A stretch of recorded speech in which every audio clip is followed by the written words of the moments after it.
Hi, I'm Dr. Penny Manasco. I'm the CEO of MANA RBM. MANA RBM is a clinical trials institute and research laboratory. And for nearly a decade, we have designed and refined and tested and published approaches to conduct remote trials. These can be used for traditional trials, virtual trials, or decentralized trials.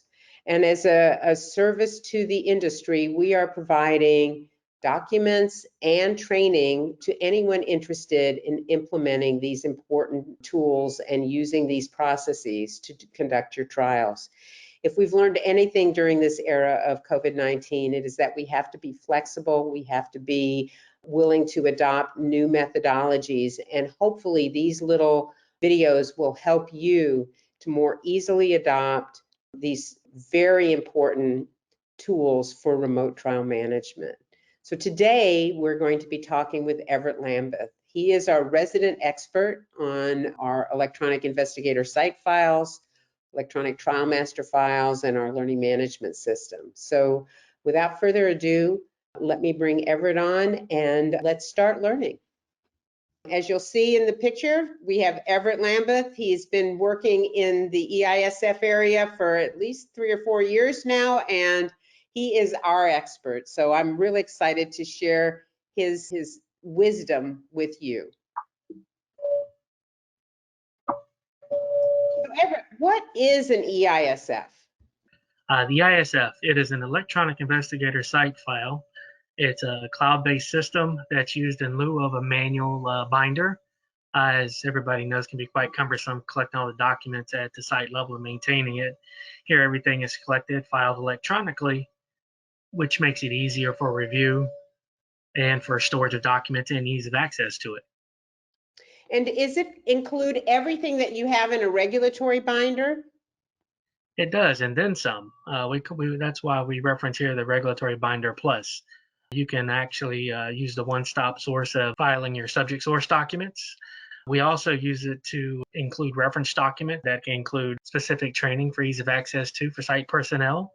And we also, to maintain 21 CFR Part 11 compliance, we have a certification electronic copies process implemented with ours here at MANA RBM.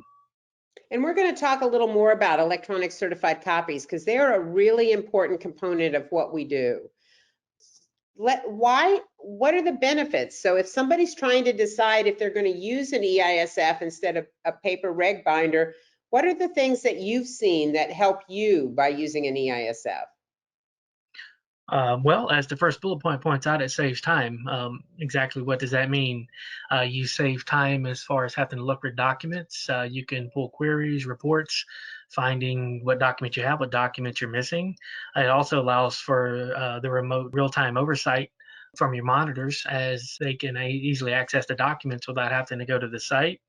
Anything missing, or if there's any questions, they can shoot emails out and ask the study coordinator at the site electronically. So as well as the reporting aspect of it, it saves a lot of time. And the archiving is down here at the end. How does that help the research sites, Everett?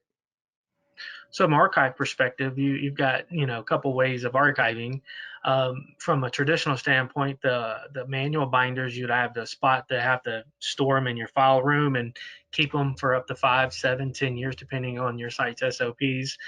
From an electronic standpoint, it could be cloud-based or in a little USB thumb drive, which saves a ton of space, and you will always have access to it electronically. That's a really good benefit. I know some of the research sites we've talked to have to box them up, send them off to, a storage facility, and then when they have an audit or an inspection, they have to go and find all those documents. So it's much nicer being able to have them all available electronically. I agree with you, and it does save a huge amount of space. One of the things, did you see, I know you've been working and running trials throughout this whole COVID experience. So how has the eISF, when you talk about remote real-time oversight, how has the eISF helped you in this period where a lot of the research sites personnel are not always at the site? Well, from our perspective here, we have the system set up where it's really easy. We have the sites, it's a 4-step process, literally, as far as uploading documents. Our team, our CTA team here, we QC file the documents. Any questions, we email and get the corrected documents put in the system. But it allows the monitors to go in at any time and review any documents that they wish in real time. They can pull reports as what documents they want to review. They can pull reports to see which documents that they're missing to ask request to be uploaded. Really a real big real-time time saver there. I can see lots of ways that you can save time. What do you think are the must-have features that you must have in an eISF? Well, as everybody knows, you got to have a training system in place, and the integration of an LMS system in your eTMF, where training is automatically filed or at least uploaded into your eTMF slash eISF, it saves a ton of time. In that aspect, you can pull reports to see what training's missing, and so that saves you time right there. You got the customizable metadata aspect of it, where you can customize metadata on specific document types and to get the information off of the documents that you may find very beneficial. They're easy, documents uploaded are easy to export. The reporting functionality, you should be able to find out what your customized metadata is, what documents you're missing. Any reporting aspect that you wish needs to be customizable within the system as well. Here with Mon RBM, we implemented the common reference documents, what we call it, but reference documents such as protocols, any trainings, any IBs, anything that is that the sites may utilize and need, we put it right there, so it's real quick for them to access to versus reaching out and asking where it's at or can we get it. We put it right there at their fingertips. And that really helps then rather trying to figure out that really big file structure to figure out where you find it. I like that you do that so that everybody can get the documents that they need right away. Metadata is something a lot of clinical people don't know a lot about. So when you talk about metadata, are those like specific words or properties of the document that you can then search on? Is that what a metadata is? Well, you hit the nail on both occasions there. So it's specific data associated with a document, which allows you to pull. You should be able to pull reports to find out exactly what that document is, dates on the document, all the important information associated with a specific document type or a group of documents. And that's one that I think when you're looking at both the integration to have the LMS, the learning management, and the eTMF all in one system saves a huge amount of time because you're not having to upload documents twice, right? You're not having to handle the documents 2 times. You put it into the system once and it goes and is filed in both places. So that saves the site a lot of time and copies, and also you a lot of time, I would think. Absolutely, and we're able to track which trainings haven't been completed, right? You know what trainings have been completed, but you want to use a management by exception rule. You want to know what you don't have, and that these type systems allow you to do that. And that's Absolutely. really a big thing. I mean, we've worked with other filing systems, but this ability to have the metadata really lets us know what is missing. And that's really the problem with a lot of systems is you know what you have, but you don't know what you don't have. And that's where we want to spend our time, like you said, with management by exception, to know what we don't have so that we can get all that and have a complete record. So I can see why those would be really important features to have in an eISF. Yeah, absolutely. But you talked about subject source, and one of the things that always worries everybody is what do you do about PHI? So personal health information, we try very much to not use abbreviations, but that is one that people know about. So how can you protect PHI in an eISF if you're going to put subject source documents in? Absolutely. So here with MonRBM, we put the PHI into the eISF in a specific folder we've created and tailored for each site. And what that does is, because everybody knows that your PHI can be found in several different systems you use throughout a study, and it's just really a one-stop shop, right? So you can get a hold of everything. As far as protecting it, you have role-based access that you want to make sure you have with your systems. So only the people who need access get access to that particular folder. Again, the one folder location is huge as far as saving time for having to log in and look at different systems and track down what you want. Most systems actually offer a de-identification and a redaction process as well to protect your PHI. That's optional. It's kind of a secondary layer of security, as the role-based access really is your primary. And then from an archiving standpoint, that definitely ensures that only the sites have access to this particular folder. That kind of goes along with role-based access as well. Yes, and the thing that I know that our team has really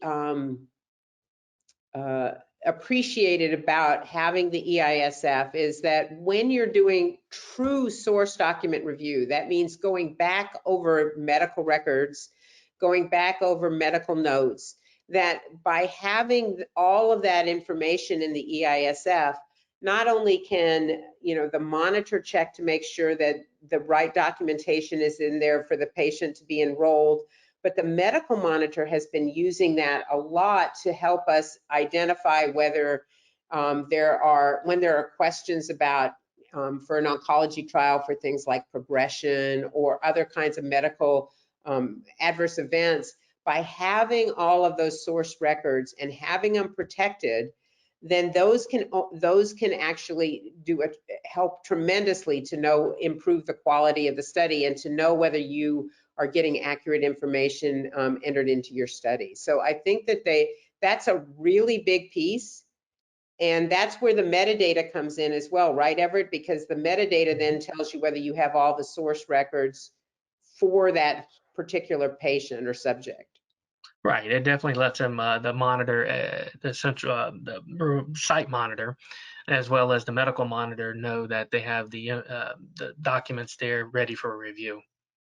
And the Sure. archiving, when you mentioned that, the archiving, not everybody knows about this, but when you're going to do an archive, you want to make sure that the sponsor does not get any PHI information. So if you have a redaction process, you can provide source records, but in general, we don't, right? In general, those records, those archives go only to the research site.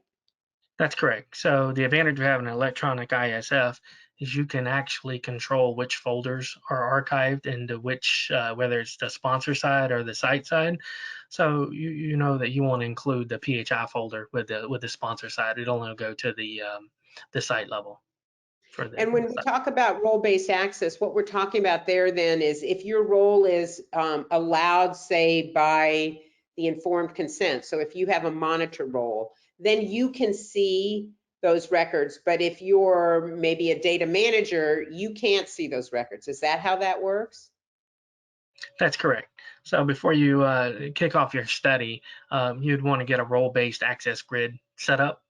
And from there, you get the approval from the powers that may be as far as who needs access to which folder. And so that's how you would actually set it up. And so when your study kicks off, you know that you have your security level in place to avoid any people getting access to folders they don't need access to. That's perfect. And that's tied in then with the informed consent so that you've got your informed consent documenting it, and then that's tied into how you grant access to those PHI folders. That's That's correct. that's that's Absolutely. great, and that's good protection. It's much better protection than even having something in a folder or a binder. Yes. Um, so you talked a little bit at the beginning about certified electronic copies. Why are they important? Well, as everybody knows that you've got guidelines we have to adhere to, and certified electronic copies is part of the 21 CFR Part 11 compliance, as well as the signatures. But specifically for the eISF binder, any document that was paper-based originally, you have to certify if you're going to store it electronically. And that certification includes letting you know that, or you're providing that it was the original document, and it's certified as the original copy, same exact original. Perfect. And so that way, when you've certified it, according to 21 CFR Part 11, it's basically the same as the original document. So that means you can use it for review. You can keep it in your records to make sure that you have full source records. All of those things allow you to do it. And one thing that when I had a discussion about certified electronic copies with somebody from the Office of GCP Compliance at the FDA, they also liked the fact that not only do you maintain those full records, but you also now have an audit trail. So in electronic medical records, you may not have an audit trail, but when you take these records and make them certified copies, at that point, then there is an audit trail that documents that. So what kinds of documents do you do review of? What kind of documents do you review as certified electronic copies? Mostly that would be your PHI documents, to be specific.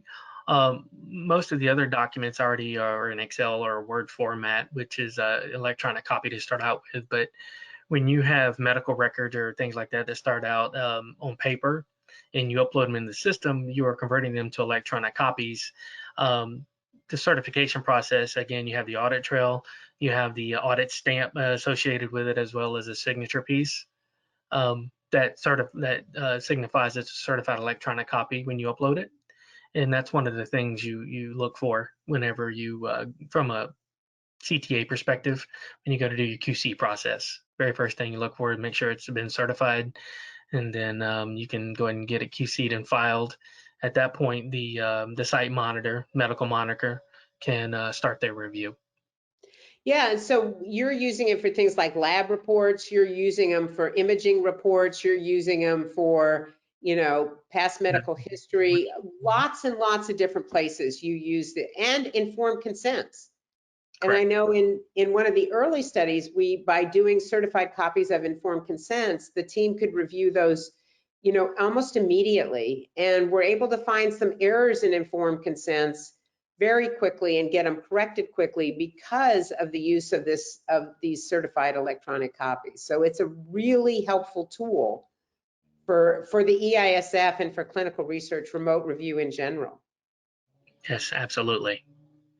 And finally, well, not finally, but near the end, why do you think risk-based quality management, why do you think the eISF is such an important component of risk-based quality management?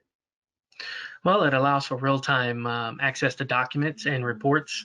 As the first bullet point states, missing documents. It definitely lets you know which documents you're missing, right? Something we didn't really cover, but with electronic systems, they have checks in place that will basically, during different phases of the study, you can pull reports to see what you're missing based on what documents you're expecting for that particular phase, whether it's study startup, study conduct, or study conclusion. And so that way, by the time the study is winding down, you'll know that you'll have all your documents. You're not backtracking from however long the study is, a year, 2 or 3 years, looking for documents you should have had back during that time frame. And And that so, helps you with that inspection readiness then, right? So if somebody calls for an inspection, you've got everything ready. You don't have to worry. absolutely. So with the inspection readiness, with the electronic side, it frees up more time. So you have a periodic inspection readiness review or an audit. It's all the same. Whether you do it monthly, once a quarter, or semi-annually or annually, it definitely provides that time for you to conduct that more frequently instead of at the end of the study. So. And you keep mentioning missing documents, which I think is always the bane of anybody who is a sponsor and receives a study and they get a list of all the documents they have, but they really don't know what they're missing. So by knowing those documents, you can make sure that at the end, you're not missing any documents, or at least if you are, you know which ones you're missing. Right. It definitely allows you to be more proactive with tracking the missing documents and making sure where you're at as you request them or as you receive them. checking them off pulling new reports periodically to see where you're at with it as you're continually requesting with the missing documents that you need. And as we said, the monitors, the clinical trial associates, the medical monitors are also able then to do almost real-time review of the subject source documents, which then also improves quality and makes sure that the right people are being enrolled. Things like adverse events are being recognized, not by doing a page-by-page a source worksheet, but by going to the actual source and reviewing that and then checking against what's in the case report form. Absolutely. So yeah, it definitely provides that real-time access to these documents.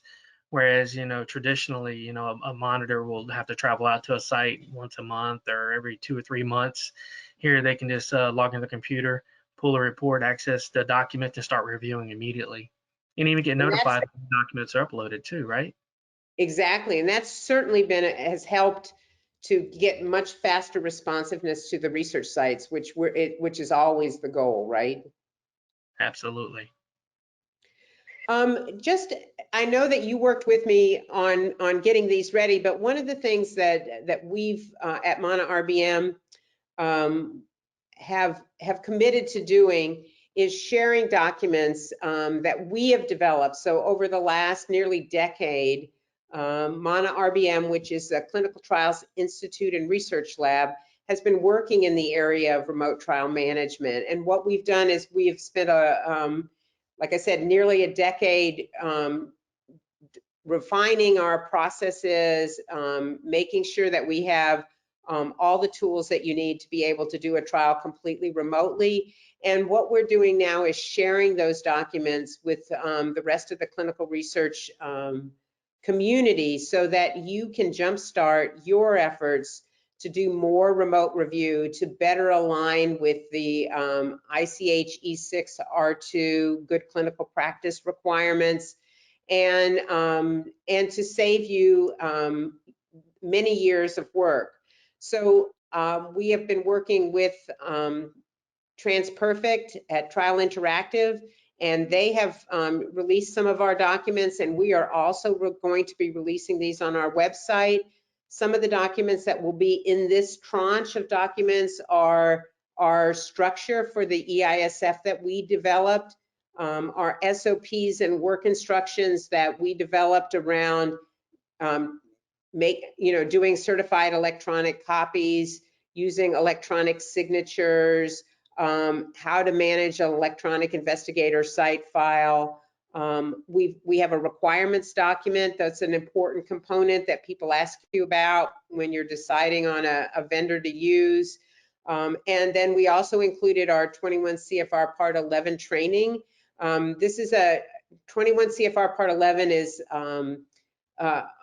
actually a law. It's not a guidance, and it regulates things like electronic signatures. It regulates certified electronic copies. It's a very important law for those of us that are working in the area of clinical trial technology, and any of you who use any technology systems should definitely be trained on this. So we've developed all of these tools. You'll be able to access them through manarbm.com. And if you have any questions, don't hesitate to contact us at info@manarbm.com. Thank you so much for your time, and we hope this was helpful.